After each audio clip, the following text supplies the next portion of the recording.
Hi,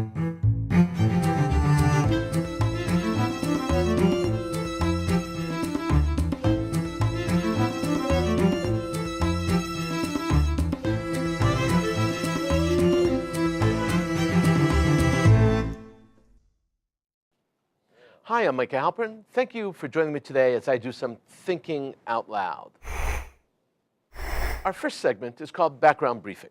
The first thing I've been thinking about is Hitler's influence on extremists, his influence on Islamic extremists, and on white nationalists. Given the events in Charlottesville in Spain, it should be clear that Islamic extremism and white nationalist extremists are undeniably linked. There is an important commonality between the two forms of extremism. Both preach to their followers that outsiders, those who do not share their vision, are enemies. They both have a hierarchy of enemies, and they both believe that their enemies are the problem. They believe that the problem must be solved, and they embrace, both of them embrace a common source of finding the solution to their enemy problem. Both Islamic extremists and white nationalists borrow from the same source. It's the source that developed the final solution. The roots of white nationalism, as we know, lie in the teachings of racism and Adolf Hitler. But so do the teachings of Islamic fundamentalism. Nazism developed the final solution. Murdering the Jews, they rationalized, would right all the problems plaguing the world. Today's extremists utilize the very same model. Muslim Brotherhood, Hamas, Islamic Jihad, Al-Qaeda, and ISIS have all their intellectual roots in the same place. All Islamic extremists base their ideas on the teachings of several Egyptian teachers and philosophers from the 1920s who were, by their own admission, influenced by the philosophy of Adolf Hitler.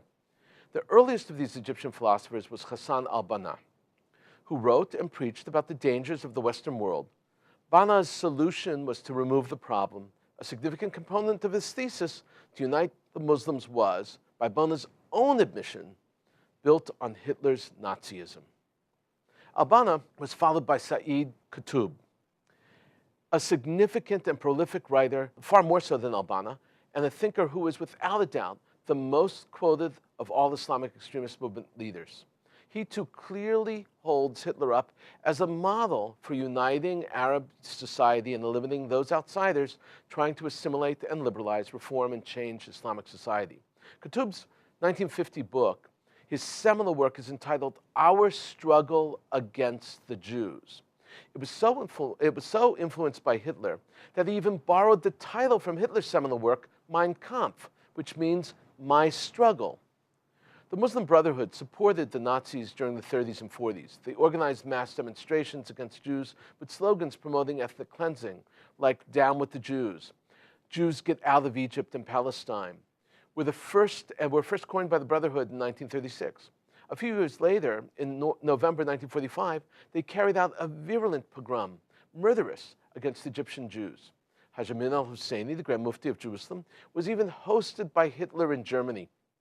In 1946, that Grand Mufti was granted asylum in Egypt. Yusuf Qaradawi, one of the most influential thinkers of the Muslim Brotherhood today, had this to say about Jews.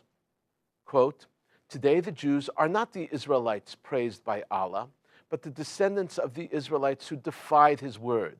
Allah was angry with them and turned them into monkeys and pigs. There is no doubt that the battle in which the Muslims overcome the Jews will come.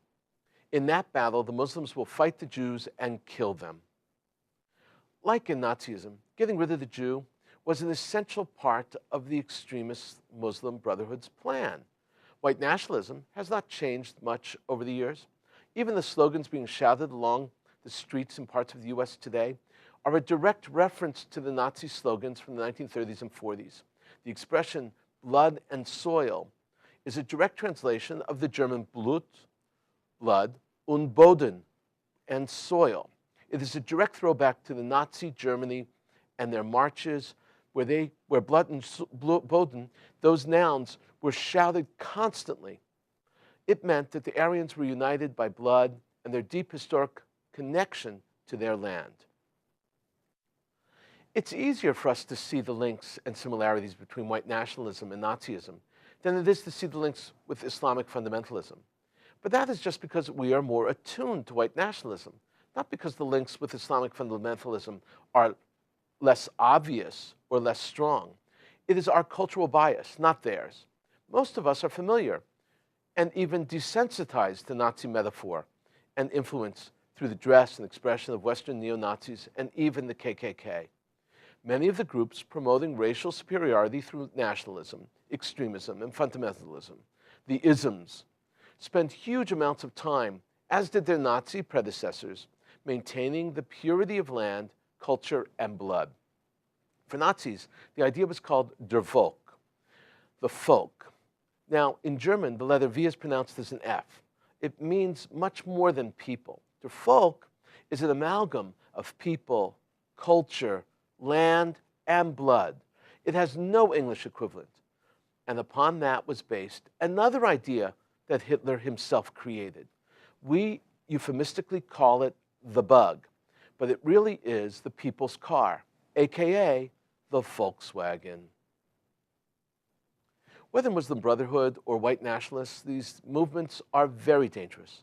Also dangerous, but differently so, are the anti-fascist groups confronting them. These anti-fascists, today known as Antifa, are composed of a variety of mostly disenfranchised groups, including anarchists and communists.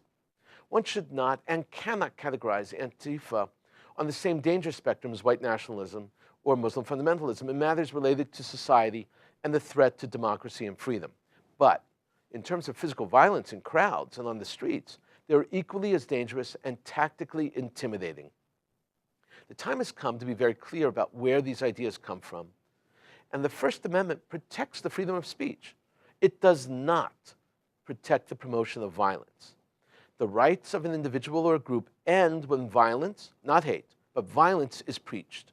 When speech promotes action, that right to free speech ends when there is the expectation of violence during a rally or a protest. Simply put, public safety trumps individual rights. Moving on, making sense of conflicts, especially Middle East conflicts, is a complicated endeavor. If there were easy ways of promoting peace, it would have happened already. One of the reasons peace in the Middle East is so elusive is that we in the West, the self-appointed brokers of the peace process, have a very different understanding of what is important and what is incidental than those people who live in the region and are ultimately involved in the conflict. The recent conflict over metal detectors and the Temple Mount in Jerusalem was a perfect case in point. Whether you call it the Temple Mount or Har HaBayit or Haram al-Sharif, it is the site that resonates for all monotheistic religions, Judaism, Islam, and Christianity. For Jews and for Christians, it was at that very site that Abraham brought his son Isaac to be sacrificed as recorded in Genesis 22. It is there that God intervened through an angel and Isaac was saved. This was the test of true faith. This was where monotheism began, and part of that monotheism was the halting of human sacrifice. It is there, years later, that King David, the second king of the Israelites, created his capital, and for a specific reason, his son, Solomon, chose that site for the building of the Holy Temple for the Jews. Islam, in the Quran, tells the story with a slight switch. Abraham is called Ibrahim, and instead of bringing his son Isaac, the son who is brought to the altar for a sacrifice is Ishmael. Isaac, known as Isaac, in the Quran has a very different role. For Islam, the mosque on top of the Temple Mount is known as Haram al-Sharif, or the noble sanctuary. It is also known as Al-Aqsa. It is there that the Prophet Muhammad, after riding on his magic steed in his famous nighttime journey from Mecca to the farthest mosque, Al-Aqsa, the mosque in Jerusalem, ascended to heaven. The site has religious and historical meaning, of that there is no doubt. The Temple Mount today, and throughout recent history, functions by way of a status quo. Things are not supposed to change. This is part of the ongoing Middle East agreement, as well as an integral component of the peace treaty between Jordan and Israel. Jordan is in charge of the Mount. Israel is in charge of security outside the Mount. The objective of the Israeli Arab terrorists who killed 2 Israeli Muslim Jews police border guards on July 14th was to upset and dismantle that status quo and cause a massive uprising against Israel throughout the Arab world. This is not speculation. It is the message they wrote on their Facebook page before heading off to commit murder. Yes, Muslims killed Muslims. Arabs killed Arabs. And so Israel put up a set of metal detectors outside the Temple Mount to try to better secure the area they control, and rioting and panic ensued. It lasted only several days. The detectors have since been removed. The security situation is back to the way it was before the terror attack on Friday, July 14th. But the rioting, rhetoric, and incitement against Israel have not stopped. Instead, they're being ratcheted up throughout the Muslim world. Why did things not return to normal as soon as the metal detectors were removed? Because it's not about security. It's not really about metal detectors. If it were, there would not be 5,000 metal detectors positioned in Mecca for the Hajj, the holy pilgrimage made by Muslims every year. Each visitor in Mecca is registered and required at all times to wear a wristband with a smart chip including a GPS in it. Every single pilgrim to Mecca is checked and tracked during their entire visit to Mecca. It's not a double standard or about security checks. Arab and Muslim leaders around the world are sounding off and sermonizing that Israel must relinquish all control, especially control over access to the Temple Mount. Social media is being flooded with announcements that Israel can never be permitted to have any role in the Muslim site in the Muslim land. Leaders, including Turkish President Erdogan, made that point very clearly. The argument may sound frivolous to us in the West. After all, the Palestinians and the Arab world got exactly what they asked for, the removal of metal detectors. But as we now see, that was never their goal. And that means that there is almost no possibility of achieving a larger resolution to even this microcosm of a problem. If this problem can't be solved, how will there be ever a chance for peace in the Middle East? Coming up, points of view. Here's what some important voices have been talking about. First up is a column by Yehuda Mirsky. It was published in the Washington Post on August 7th, 2017. This column is entitled, "To Secure Peace, Palestinians Must Accept Jewish History," and subtitled, "The Use of Historical Memories as Weapons Has Fueled the Palestinian-Israeli Conflict." Yehuda Mirsky, a former U.S. State Department official, teaches at Brandeis University's Schusterman Center for Israel Studies and is author of Rav Kook, Mystic in a Time of Revolution. A disclaimer, Yehuda Mirsky is also my brother-in-law. My mother-in-law would never forgive me if I did not explain that he is a rabbi and a doctor from a long line of rabbis on both sides of the family. Everyone in the family is a rabbi. I place Yehuda Mirsky in the top 5 most creative thinkers in the Jewish world today. He is an exceptional and probing thinker, and to top it all off, he is also a wonderful word stylist. It is always a pleasure to read him because he accomplishes what every columnist is charged with. He teaches and challenges the reader by providing insight and direction. The essence of the column is that there will be no progress until the Palestinians recognize that there is a justified and real Jewish history atop the mountain in Jerusalem. This is how Professor Mirsky begins. On Friday, July 14th, 3 Israeli Arabs who claimed loyalty to Hamas murdered 2 Israeli policemen at Jerusalem's Temple Mount. In response, Israel declared it would place metal detectors at the Mount over the misgivings of the security services who feared escalation. These fears proved well-founded. The maneuver inflamed Muslim worshippers who saw proof of the nefarious Israeli intentions instead of enactment of a security measure common throughout the region. The next Friday, violent clashes claimed the lives of 3 Palestinian Arabs, and later that day, a Palestinian stabbed to death a grandfather and his 2 adult children. The ensuing weeks have witnessed more violent and nonviolent Palestinian demonstrations. The situation was further inflamed last week when the record number of Jews visited the site to mark Tisha B'Av, the holiday commemorating the destruction of the ancient temple.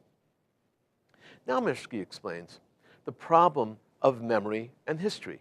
He shows that both sides are inflaming the conflict over the site, but that the Jews who promote this thesis are marginal and minimal in number.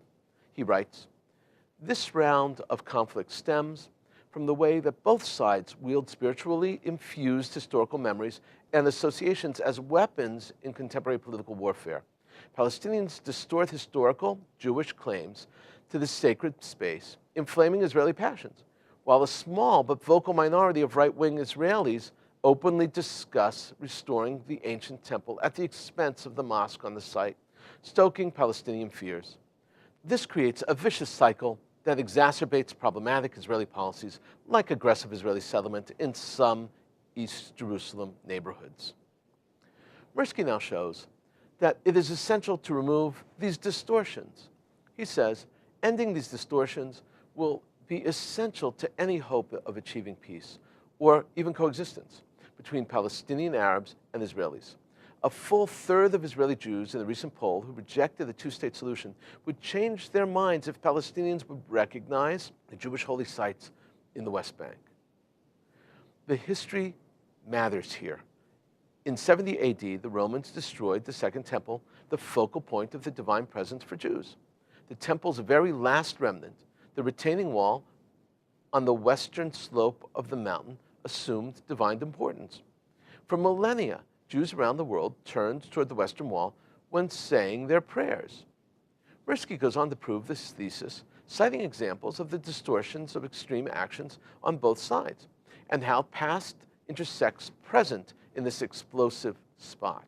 He concludes by writing, finding a way to reconcile religious past with present-day geopolitical realities is as challenging as it is essential.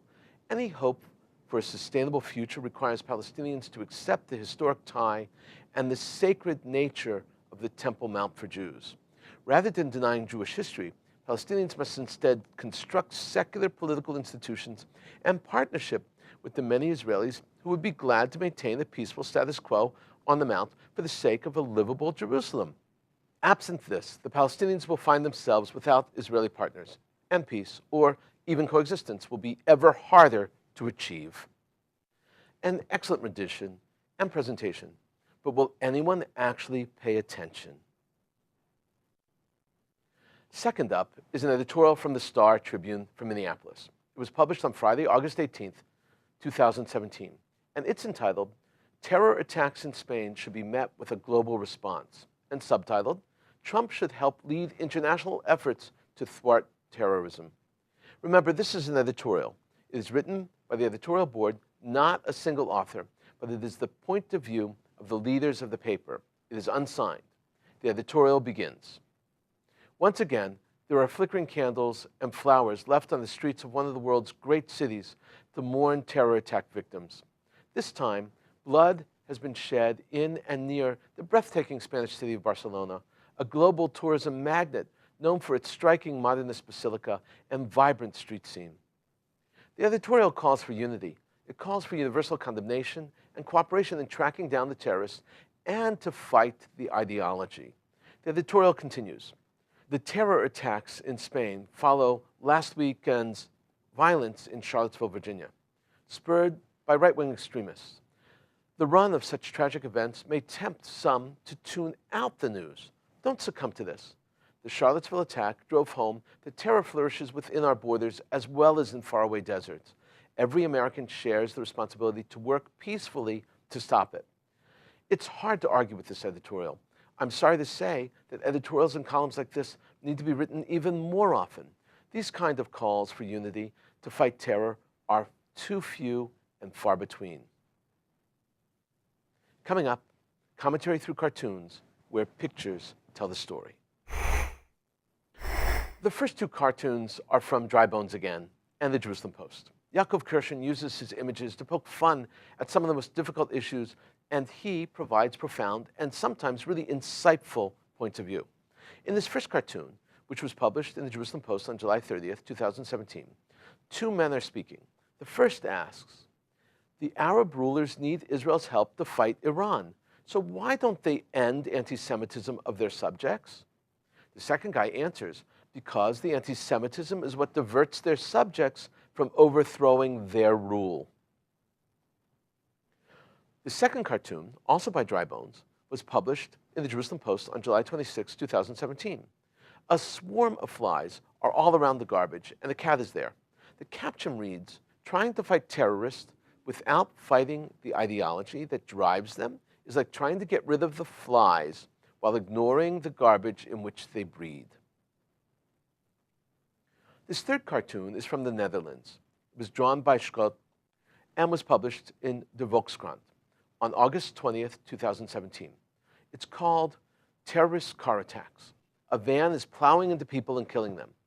On the van is written the word hatred. In the van are two people, a person in a white hood, KKK style, and a person in a black hood, ISIS style. In a moment, my own perspective and a few predictions. There has been a critique of Israeli leadership for not criticizing Donald Trump's comments or lack of comments about white nationalists. It should be abundantly clear that this was an obvious decision, not an oversight. Israel came to the conclusion that preserving their relationship with the Trump White House is more important than calling out anti-Semites. President Trump is not, I believe, an anti-Semite, but he is giving them cover.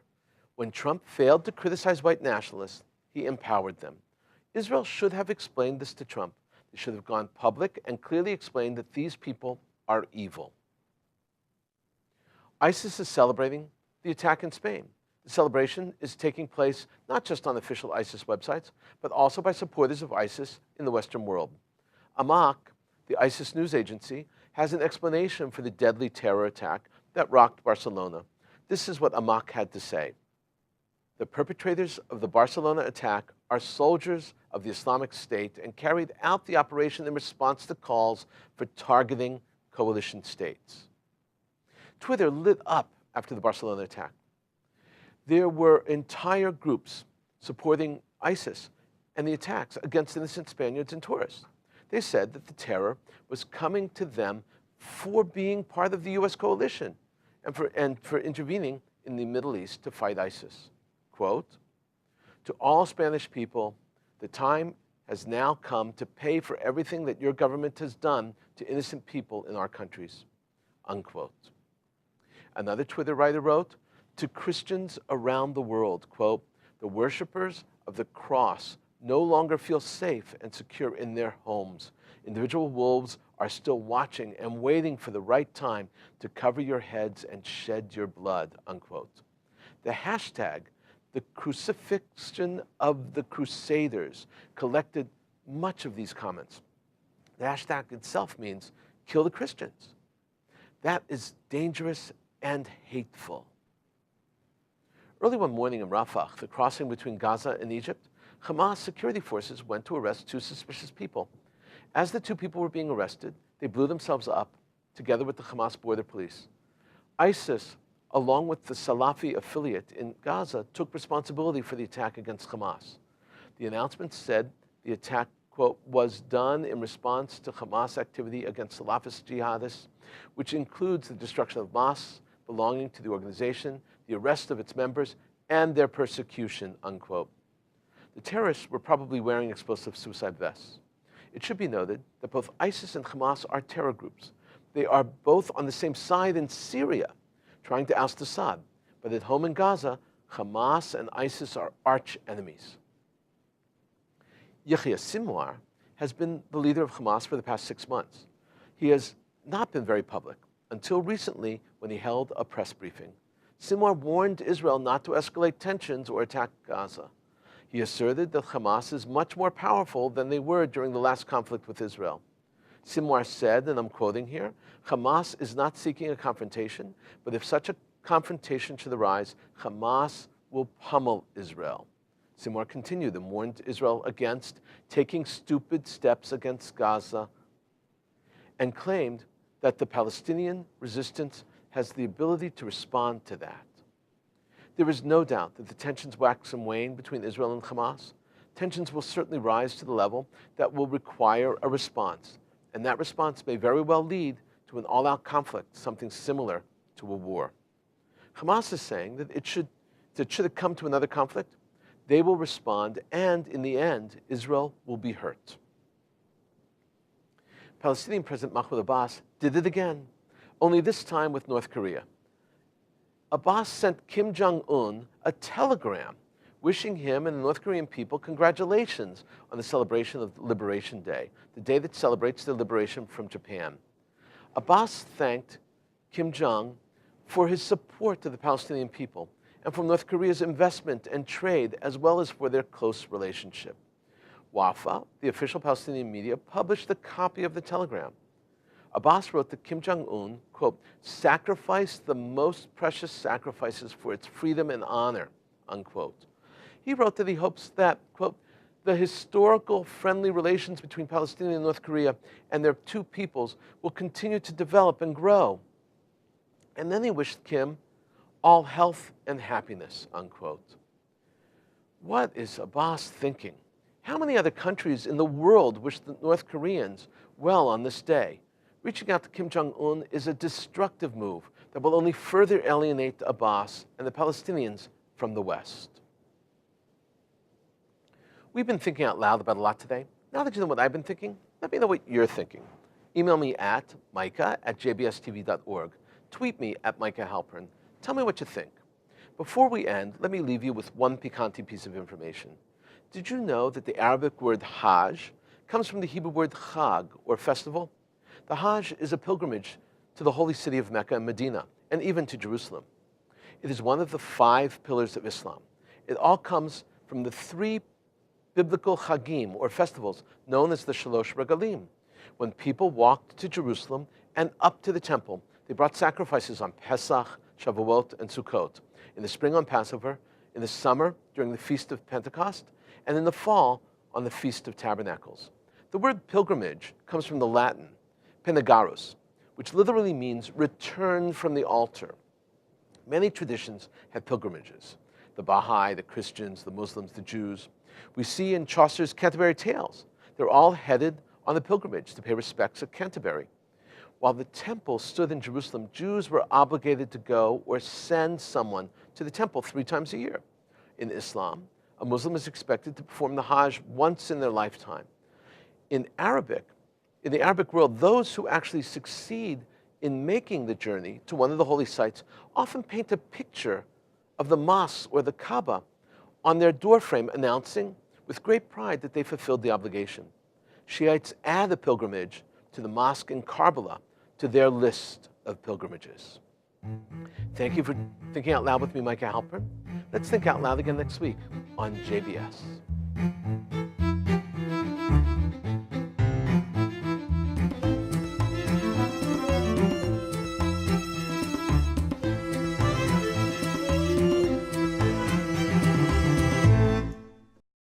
We would be pleased to send a complimentary DVD of this program to anyone who wishes to support JBS, the Jewish Broadcasting Service, with a tax-deductible gift of $36, double chai or more, to the nonprofit organization Jewish Education in Media. Simply visit the JBS homepage and click on the Donate button to make a donation by PayPal or your credit card. And please indicate the program for which you would like a DVD.